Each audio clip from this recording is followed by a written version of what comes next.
Limang araw na lamang po, barangay at sangguniang kabataan elections na. Manual po ang botohan maliban na lamang sa ilang lugar. Kaya ang mga gagamitin sa automated elections, sineselyuhan na. May balita live si Tina Panganiban Perez. Tina? Connie, Oscar, nagsasagawa ngayon ng final testing and sealing sa mga makinang gagamitin sa automated barangay SK elections dito sa Barangay Pasong Tamo sa Quezon City.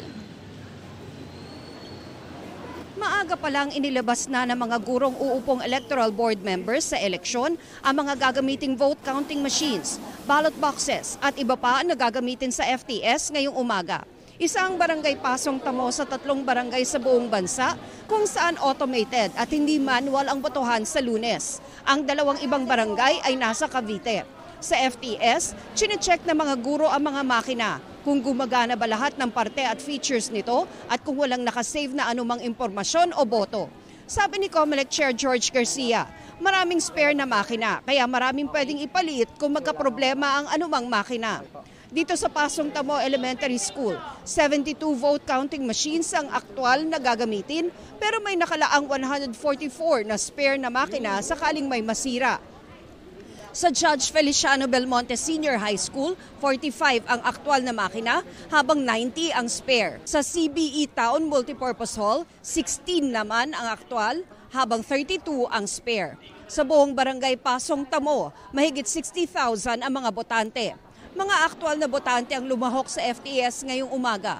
Nag-shade sila ng balota, gaya ng gagawin nila sa Lunes. Pinasok ang balota sa makina, chinek sa screen kung tama ang binasa ng makina, at chinek kung tama rin ang nasa resibong print ng makina.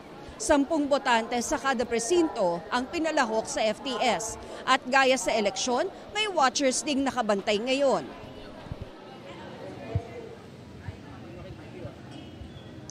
Connie, Oscar, syempre sinubukan nating bumoto rin sa FTS ngayong umaga at syempre sa SK tayo bumoto para pasok pa rin sa age limit. Doon sa barangay o SK chair ang binoto natin ay 2 kaya hindi binasa ng makina ang lumabas sa screen overvote ang nakalagay. Doon naman sa SK members, meron tayong isang binilugan ng tama, sinade natin ng tama yung bilog, meron akong nilagyan ng tuldok lang, merong X, merong check, merong isang linya lang. So, hindi lahat nung mga hindi ko sinade ay binilang. Merong 2 cannot be read at meron din namang mga binasa, Connie at Oscar. Pero syempre ang payo ng electoral board members is shade ng tama yung bilog para tama rin ang pagbasa ng makina. Connie, Oscar? Okay, maraming salamat, Tina Panganiban Perez. Balita ko, may tututukan kayo tuwing 10:30 a.m. sa GTV.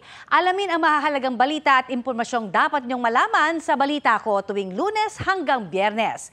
Mag-subscribe din sa GMA Integrated News sa YouTube.